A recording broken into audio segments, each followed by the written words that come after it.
Hello everyone, this is Julie from August Birdsong on Instagram.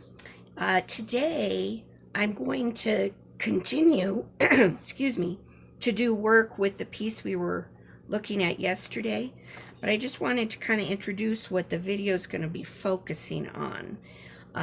We're going to look a lot at composition, and so how to place our elements and zero in on a focal point and take it from, kind of, there's a lot there to where the focus is drawn into something. And there's some different ways I'll be showing you. So here's another one. I showed this yesterday, but how to pick the focal point as well as embellish around it to make it a cohesive whole.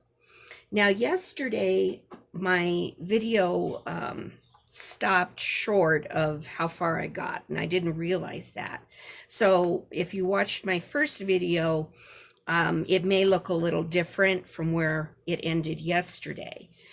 This is what I ended up getting to the end of the segment with.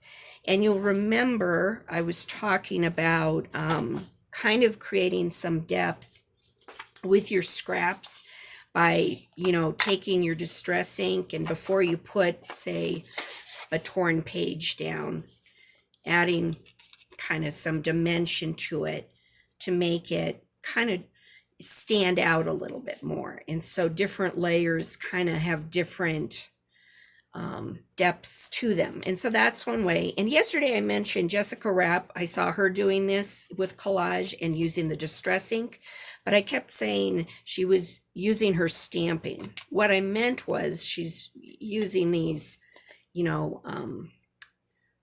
stamping or distressing things and doing the edges and that kind of thing.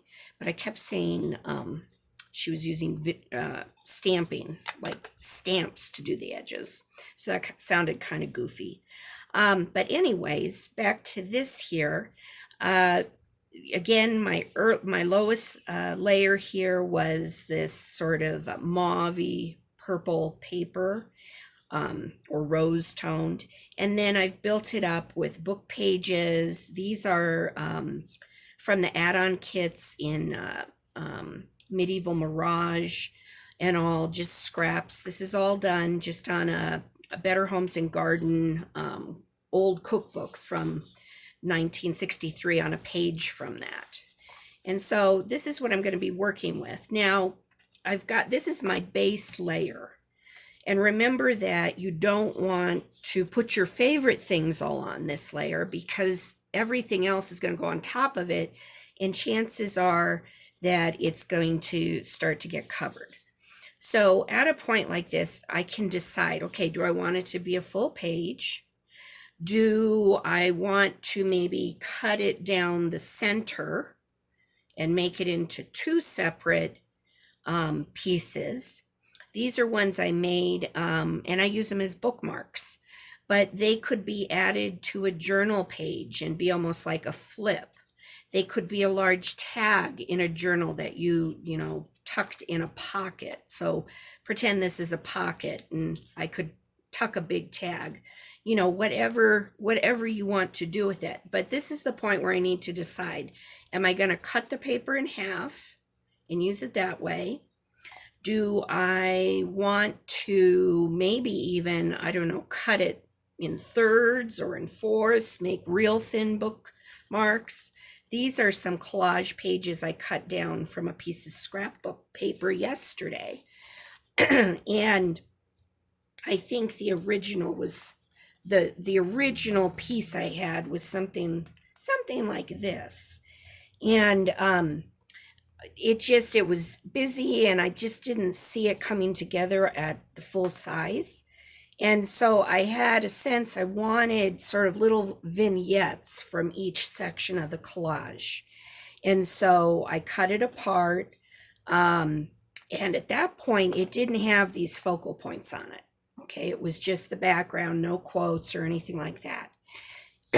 And then I started to look at them individually and say, okay, what do I want to do with this? And what's my focal point going to be? So today I'm going to kind of talk about is how do I pick that focal point? And I'm going to refer to a really good book by Dina Wakley, who is one of my mentors. And even though she does, a lot of different mixed media art, her book, this is called Art Journal Freedom, How to Journal Creatively with Color and Composition. She has great references about like just symmetry, asymmetry, repetition, color basics, color as a composition tool, all kinds of things. So, and look at this beautiful picture. I love this with her bird there that she actually drew and painted. But what I'm going to focus on with you today is this section she has on asymmetry and how to place your focal points. Now, even though I'm not doing a page more like, kind of a modern abstract piece, the basics of this idea are going to be the same. So asymmetry is when the elements on one half of a composition do not mirror the elements on the other half, but there is equal visual weight on both sides. It creates kind of an informal feeling, an energetic feeling, and can even be chaotic depending on how you put it together.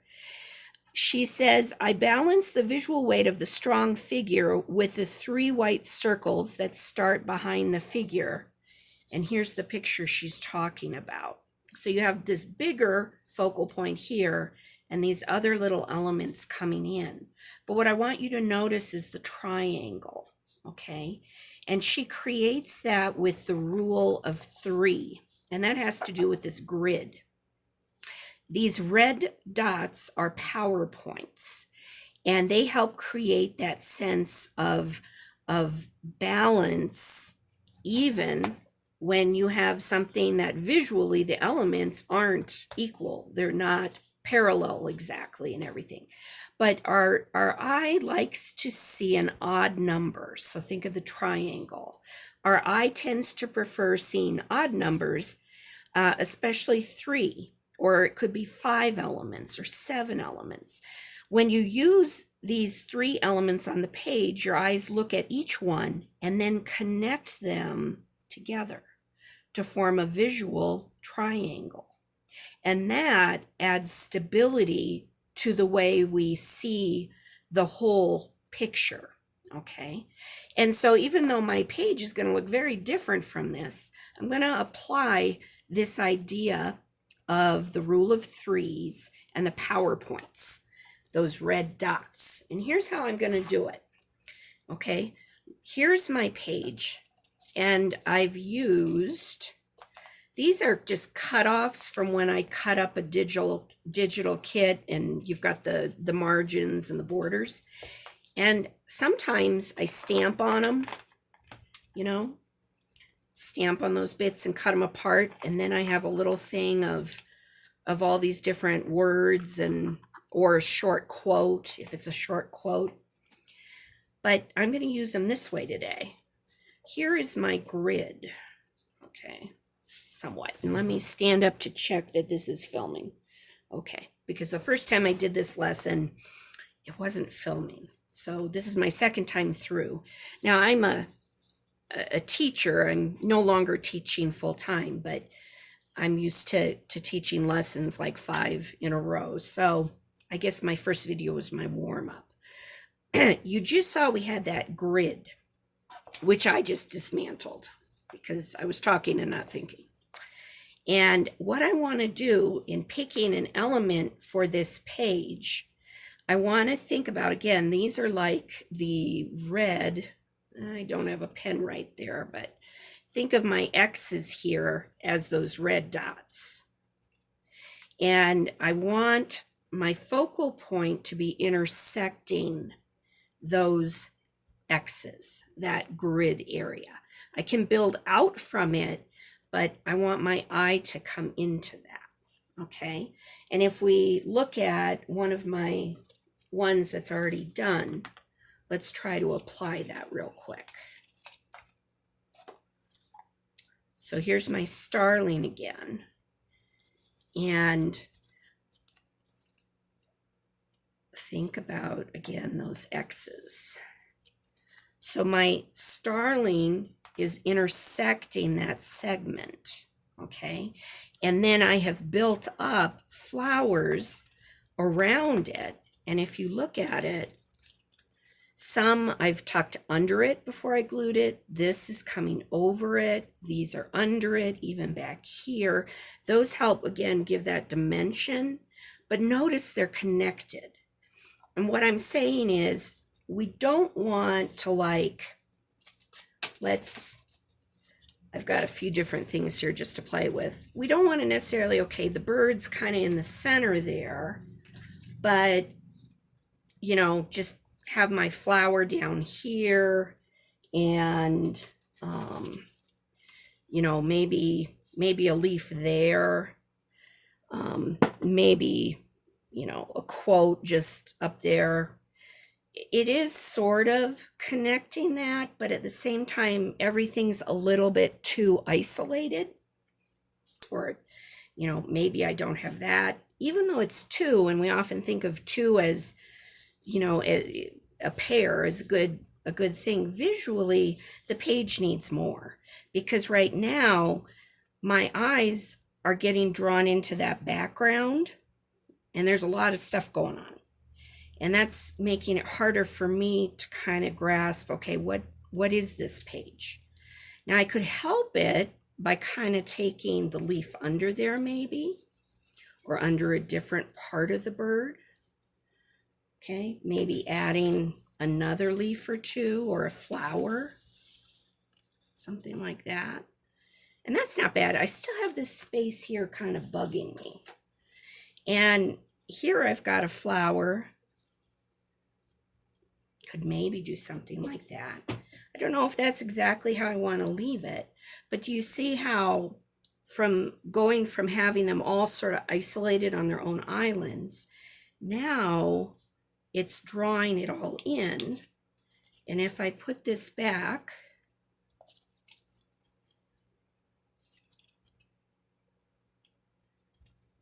something like that, see how the elements are intersecting, okay? And it's more of a cohesive whole. Now, I do like this color with it a lot, and even the black flower. Normally it's a carnation, I think. Normally I wouldn't necessarily pick a black carnation, but I chose that because there's a lot of black neutral, black, beige, white in the background, and I wanted to kind of draw that in. Plus, if I use this bird, it has black in the wings. And let me check that. I'm still taping. I'm paranoid after that first go through. Okay, I think I'm okay. All right, I'll keep going. I did, though, want to show you some other choices that I could consider for this page. So I picked out just some random things that I was thinking, nature, wildlife, that sort of thing. I have a buck here, a male deer, and that's nice. I kind of would probably want him down there. I could work with him. Let me see what else I have, though. Here I have some squirrels, and I love squirrels, but I feel like they're maybe too thin for the focal point. I could build the leaves around them like I was doing. So, that could be an option, but I feel like maybe there's a little too much of, oops, that bird wants to get on there. A little too much of the background showing. So maybe if this was a smaller page, I would go with that, but I think I'm going to skip that one. Here are two birds that I really like because they kind of create movement, that flow. And notice, now he's off to the side and down here, but he is, depending on how I place him, he can be right there in the center. And I can always, again, build it up. It could even be, something like that, and a quote tucked in, and, kind of creating that visual space. I like his movement, but let me show you one or two others. I like the movement of this one, and I think this bird came off the same page as this one in the book I was cutting it from. And he has that flow the way that this bird did. Okay, so I'm really drawn to that. I like this rosy reddish color picking up with the mauves and such. I also have some greenery I want to bring in. When you fussy cut, even if you have to cut them apart a bit, keep those leaves and different things, because they're great for just tucking behind your subject matter and, creating an effect with it. And let me just see here with this. Tucking that part in, it's sort of drawing the eye down. I also have, this came out of the book, and by the way, I like to use, this is called Coloring Beautiful Flowers. And now I bought it through Barnes and Noble bookstore. It's, back here it says, it's made, I think, BG coloring books. I don't color them. I use the already painted colored pages. And so then I just fussy cut them out. And the nice thing is here, it's by Arcturus Publishing. The nice thing is in the beginning of the book, you get all these little mini ones too. Now they are double-sided, but it gives you a lot of little elements you can use. Now some of them are bigger, and so like these roses and such. And what I do, so this is like how I cut these carnations out. Well, they're just going to be too big. They're going to, mob the bird. So I don't want to use it that way. I can cut it down like this, and I could use that. And I can also cut it in half, or even quarters or thirds. And then I can play with just adding it in, like on the edge. Now, I don't know that I want it there exactly. Sometimes I'll put them just kind of up at the top. I'm looking at this one because, again, it's bringing that black in. I could tuck it under the branch a little, kind of have it. That's not bad. And even pull this here and get it in that way. When I did this video the first time, I actually settled on my other bird. So let's look at that. And now I'm very torn. This one is such a kind of classic focal point. That's kind of where I was going with it. Now, I still want to use some of those elements that I was talking about, like these nice wispy leaves, because again, now the bird's behind the leaves. It's sort of like we're peering in on this bird, and the bird is kind of hiding or looking out at us, wondering who we are.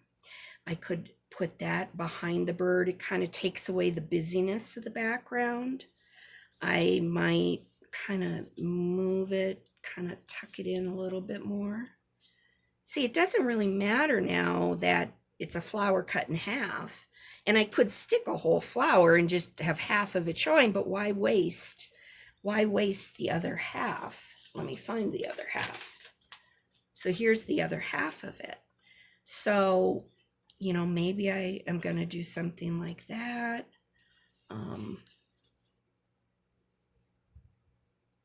Maybe tuck that there. Maybe that's too much black. So this is where you kind of reach a point where you want to kind of decide, okay, how much is the right amount and not kind of overwhelming.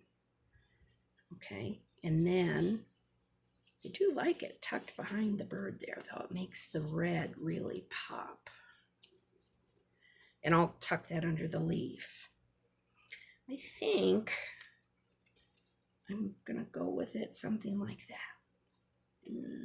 I think I liked it better the way I had it. Kind of tucked in, kind of where that greenery is. A little, work up the green that way. Okay, so I'm gonna basically start gluing it down. Get the other pieces out of the way. And this is our middle level. So we've got our base. Sorry, just paranoid, seeing if the camera's still going. And it is. And then again, just to come back to what we've been talking about. See how it's intersecting, okay, in those areas. And all of it is coming together, okay? So at this point, I've got my distress ink here. You don't have to do this part. It's totally up to you. Some people like to take a picture of the layout before they pull it apart. Since the phone is filming right now, I'm just gonna go for it. And sometimes I just sort of separate things out. Like this is gonna maybe be down there, so I'm gonna kind of put him over here, maybe bring some of that down, maybe put some of that up there, okay? And I know I'm gonna want this flower up there, but I think I need to get the bird placed again before I glue it. So I'm gonna take the bird and then also do this. Notice I'm just getting the edges again, so it doesn't just look like such a raw piece of paper, just, you know, cut and stuck down. Just softens it a little. Okay, so let me see. It was sort of like that. Okay, right there. It's going to be tucked in. So I'm going to just move him a little. Let me get my glue book and my glue stick. And if you saw my video yesterday, this is just an old Hardy Boys book that I glue on, and I also make things out of the glued pages. I'm going to put it back as a diagonal through that rose. So that's how I'm going to remember. And so I'm going to just glue it. I'm just using, this is Elmer's Craft Bond Extra Strength Glue Stick. And generally it works just fine. I've tried Yoo-Hoo, and it's a little more expensive and harder for me to get. And so I've kind of gone to, you know, using whatever ones say like a really strong, you know, bond as far as sticking to the page goes. So I'm going to get that carnation there.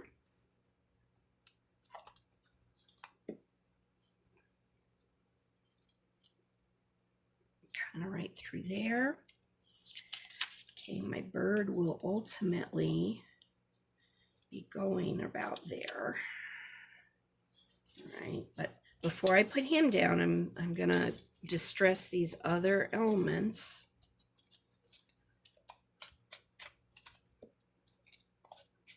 Just get those inked. And like I said, you don't need to do that. It's just, you know, you could also kind of just go over the whole surface before you finish it. to add it, or if you forgot and then you needed to go back, it's not a real big issue. So he's going to go about there. All right. And then I also have, I don't want to forget that piece, but putting the bird there again. All right. And I'm going to want that there, and he'll go on after the bird. But maybe kind of have that part coming off the end there and the flower sort of tucked between. So let me get my flower ready. And also this leaf.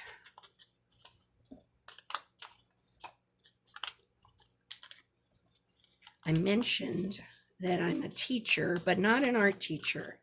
I only started really doing the bird collages about 1.5 years ago.